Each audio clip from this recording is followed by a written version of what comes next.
सदगुरु कबीर का ज्ञान सूर्यवत प्रकाश है। जैसे सूर्य के प्रकाश में किसी भी तरह से अंधेरा का रह जाना संभव नहीं हो सकता, उसी तरह से सदगुरु कबीर साहब के ज्ञान प्रकाश के सामने आडंबर, अंधविश्वास, पाखंड, कुरीति, कुविचार, कुप्रथा का रह जाना संभव नहीं है। जैसे प्रकाश अंधकार को पहचानता तक नहीं, प्रकाश के उपस्थित हो जाने मात्र से अंधकार अपने आप गायब हो जाता है, उसी प्रकार से सदगुरु कबीर साहब के दर्शन की उपस्थिति मात्र से, उनके चिंतन और विचार की उपस्थिति मात्र से आडंबर कहाँ चला जाता है ये पता भी नहीं चलता। कि सदगुरु कबीर साहब इस धरती तल को मानवतावाद का संदेश देने वाले, पुरुषार्थवाद का संदेश दे। कि सबसे पहले सदगुरु कबीर साहब यथार्थवादी हैं। वो इस संसार में जगत की जो भी वस्तु, स्थिति, घटना, परिघटना को देखते हैं, बिना लाग लपेट के ज्यों के त्यों लोगों को कह देते हैं। वो कुछ छुपा करके नहीं रखते, दूसरे की मुंहपोछी बात वह नहीं करते, वो ऊपर वाले भगवान की परवाह नहीं करते, बल्कि नीचे इस जमीन पर दिखने वाले स्त्री और पुरुष के रूप में, प्राणी के रूप में जो परमेश्वर दिखता है, उस परमेश्वर का कल्याण और त्राण किस माध्यम से हो सकता है, उस संबंध में वो बात करते। परमेश्वर के रूप में वो मिट्टी, पत्थर, पानी, पहाड़ नहीं देखते, बल्कि परमेश्वर के रूप भगवान नहीं मानते, बिल्कुल मानते। लेकिन कबीर साहब के मानने का दृष्टिकोण अलग है। ये बिल्कुल नहीं कहा जा सकता कि कबीर साहब भगवान नहीं मानते, ईश्वर नहीं मानते, परमात्मा नहीं मानते। कबीर साहब भगवान, ईश्वर, परमात्मा, देवी देवता सब मानते हैं, लेकिन हाँ, वहां नहीं मानते जहां पर अधिकांश लोग मानते हैं। अब कोई व्यक्ति ईटा खड़ा करके सिंदूर का 5 लेप लगा दिया, थोड़ा सा चंदन लगा दिया, टीका लगा दिया और कह दिया कि वही भगवान है। कबीर साहब कहते हैं, भैया मैं यथार्थवादी हूँ, मुझे दिखाई दे रहा है कि वो ईटा है, वो पत्थर है, वो बांस का खूंटा है। तुम मुझे विवश कर नहीं कर सकते, मुझे दिखाई दे रहा है कुछ और तुम कहते हो देखो कुछ और, मैं कुछ और नहीं देख सकता। जो दिखाई दे रहा है वही मैं कहूंगा। कुछ लोगों ने कहा नहीं, धर्म के मार्ग में चलता है कि मानो तो देव न तो पत्थर, मानने से पत्थर भी देवता हो सकता है। कबीर साहब कहते हैं कि मेरा यथार्थवादी चश्मा, मेरा यथार्थवादी दृष्टिकोण कहता है कि मानने से कुछ नहीं हो सकता। जो है वास्तविकता उसकी वही रहेगी। लोगों ने कहा नहीं, ऐसा होता है धर्म के जगत में, मानो तो देव न तो पत्थर, मान लो, विश्वास कर लो, भरोसा कर लो, तो पत्थर भी देवता हो सकता है। कबीर साहब ने कहा अच्छा कोई बात नहीं, इसका प्रयोग हम थोड़ी देर के बाद कर देंगे। तो जो पंडित बेचारा कबीर साहब से मनवाना चाह रहे थे कि मानो तो देव न तो पत्थर, कबीर साहब ने कहा कि ठीक है, अभी मैं मानूंगा नहीं, लेकिन थोड़ी देर के बाद इस पर हम आपस में विचार करेंगे। और कबीर साहब थे बड़े तर्कवादी। जो कोई व्यक्ति उनके वाणी से उनके तर्क को नहीं मानते थे, तो सदगुरु कबीर साहब कुछ प्रयोग करके भी उसको दिखाते थे। तो जो कहा जा रहा था उनको कि मानो तो देव न तो पत्थर, कबीर साहब ने कहा कि अभी मैं झंझट भी नहीं करूंगा और मानूंगा भी, लेकिन कुछ देर के पश्चात इस पर हम लोग विचार करेंगे। और तब तक मैं कबीर साहब उसको समझाने के लिए अपने मन में एक नई योजना बना ली कि हमें करना क्या है। जो आदमी बात से नहीं मान रहा है, सिद्धांत से नहीं मान रहा है, तो उसको थोड़ा प्रयोग करके समझाना है। और प्रयोग के भाव को कबीर साहब अपने मन में तैयार करेंगे कि क्या करना है। संजोग की बात आई, भोजन करने का समय हुआ। कबीर साहब ने कहा कि पंडित जी चलिए भोजन करने के लिए। तो चले भोजन करने के लिए, सब साथ में बैठे। तो जितने साधु महात्मा थे या और जितने भी लोग थे, सबके थाली में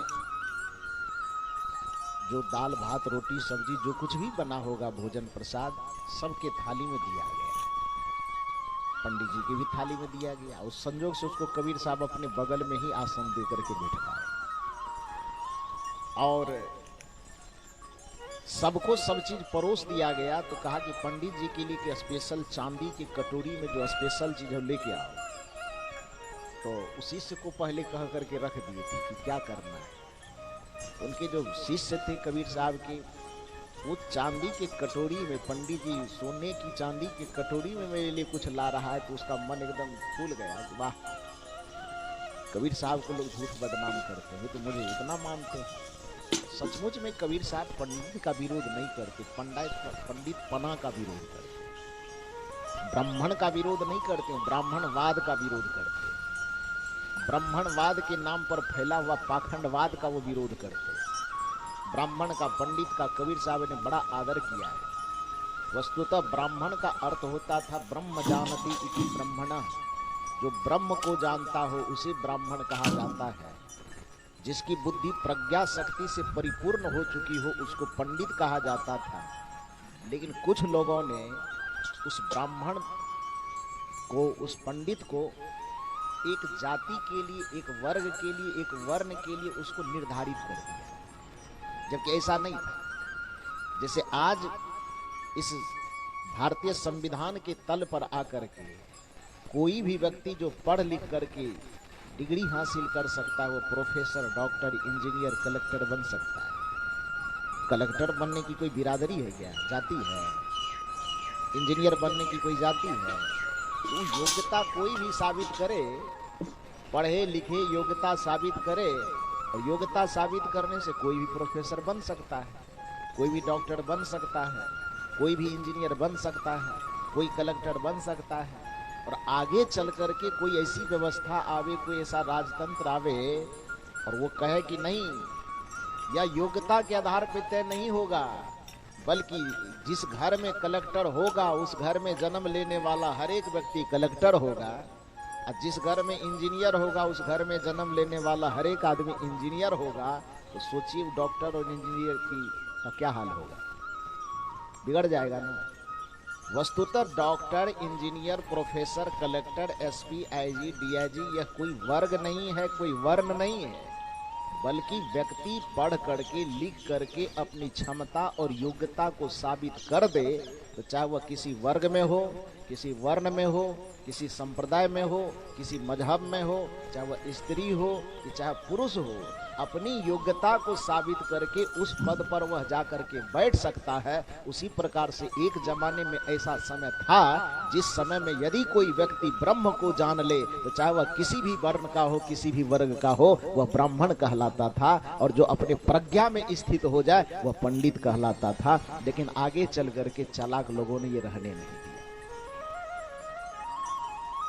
कबीर साहब का विरोध पंडित से नहीं और ब्राह्मण से नहीं है।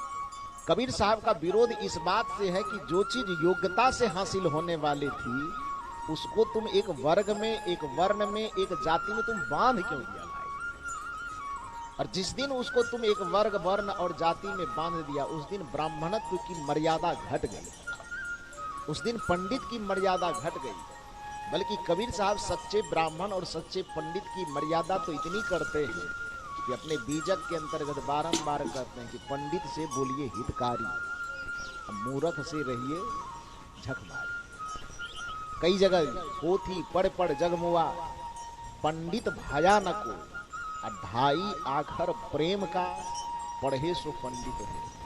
साहब कहते हैं कि जो प्रेम को पढ़ना जानता है, जो करुणा को पढ़ना जानता है, जो दया को पढ़ना जानता है, जो सत्य को पढ़ना जानता है, जो अहिंसा को पढ़ना जानता है, जो सहनशीलता, क्षमाशीलता को पढ़ना जानता है, चाहे वह किसी वर्ग में जन्म ले, किसी वर्ण में जन्म ले, किसी देश में जन्म ले, किसी काल में जन्म ले, उस सबको पंडित और ब्राह्मण कहना चाहिए। इसमें हमको कोई आपत्ति नहीं। तो मैंने कहा कि कबीर साहब को पंडित से तो कोई विरोध नहीं था, ब्राह्मण से विरोध नहीं था, बल्कि यदि कोई कैसा भी, अब गोस्वामी जी की परिभाषा के अनुसार यदि कहे कि पूजिए विप्र शील गुणहीना नहीं शूद्र गुण ज्ञान प्रवीणा, तो इस जगह कबीर जैसे ज्ञानी को आपत्ति होना चाहिए। होगा कि नहीं होगा?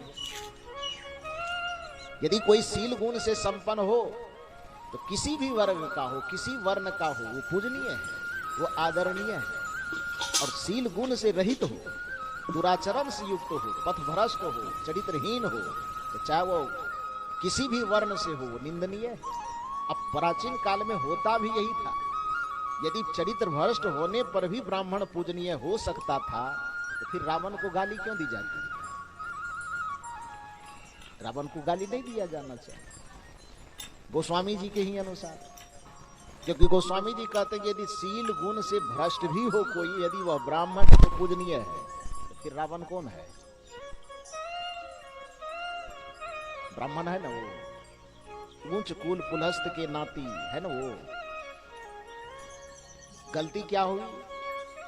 हालांकि हम लोग जब साहित्य के अध्ययन करते हैं तो जितनी बड़ी गलती रावण की बताई जाती है, उतनी बड़ी गलती रावण की है नहीं। उससे बड़ी बड़ी भयंकर गलती करने वाले आपके देश में छिपे। अंतर इतना है कि अब कहावत है ना कि अपने दही को कोई खट्टा नहीं कहता। रावण कहीं बाहर का था, श्रीलंका के रहने वाले, उस समय लंका कहलाता था, आज शायद श्रीलंका उसी को कहा जाता है। तो वहां के रहने वाले थे, तो उसकी छोटी सी गलती को भी आपने बड़ा चढ़ा करके दुनिया के सामने दिखाया। उसकी गलती को आप दिखा भी रहे हैं, सबसे भयंकर गलती यह दिखा रहे हैं कि उन्होंने माता सीता का अपहरण कर लिया। यही दिखाया जाता है ना शास्त्रों में। लेकिन उनकी मर्यादा भी यह है कि सीता मैया का हरण करने के बावजूद भी जो आदमी पंचवटी से उठा करके उसको लंका ले जा सकता है, उस व्यक्ति को इतना सामर्थ्य है कि उसको अपने घर में भी ले जा सकता है। ले जा सकता है कि नहीं? लेकिन वह अपने घर में न ले जा करके महिला संरक्षिकाओं के समक्ष, महिला सेना के समक्ष उसको महिला सुरक्षा में कहाँ रखा गया? अशोक वाटिका में रखा गया। इसको रावण की मर्यादा कहेंगे कि नहीं कहेंगे?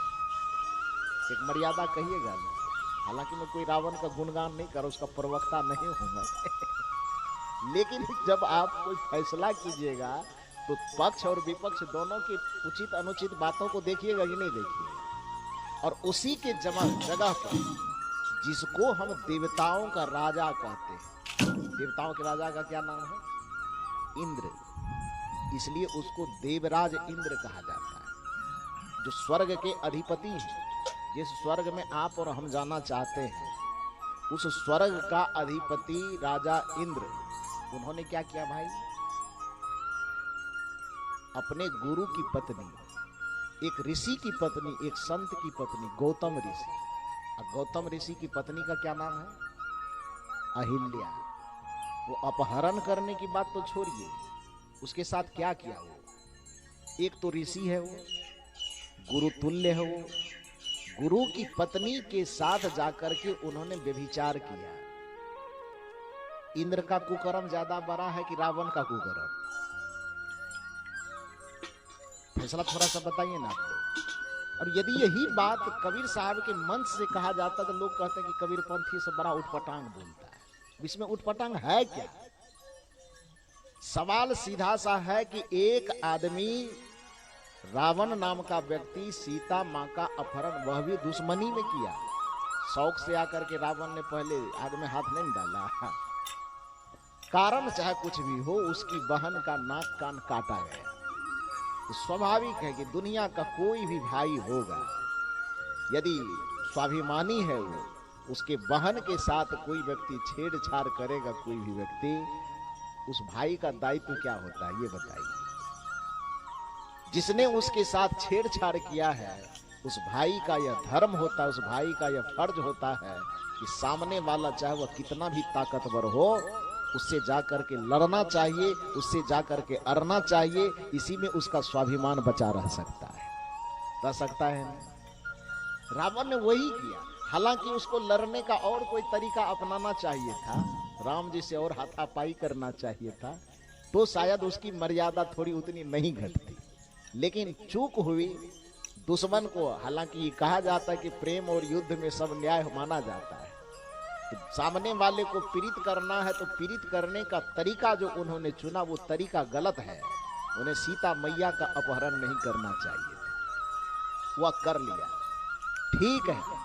वो कर लेने के बावजूद भी यदि माना जाए कि रावण के द्वारा ये गलती हुई, ठीक है, हम भी कह रहे हैं गलती हुई, लेकिन एक जगह आपकी परंपरा में जो स्वर्ग पर बैठा हुआ स्वर्ग का राजा बना हुआ है, जिसको देवता ही नहीं बल्कि देवताओं का राजा कहते हैं, वह आप ही के देश के, आप ही के गुरु परंपरा के, आप ही के ऋषि परंपरा की धर्मपत्नी के साथ जाकर के बलात्कार और व्यभिचार करता है, उसको तो आप स्वर्ग के सिंहासन पर बैठा करके रखते हैं। और त्रेता युग, द्वापर युग, कलयुग बीत जाने के बावजूद भी आज तक रावण का पुतला जला रहे हैं, जला रहे कि नहीं? उतनी भयंकर गलती। अब इंद्र से यदि उसकी गलती की तुलना की जाए तो पुतला रावण का जलना चाहिए कि पुतला इंद्र का जलना चाहिए?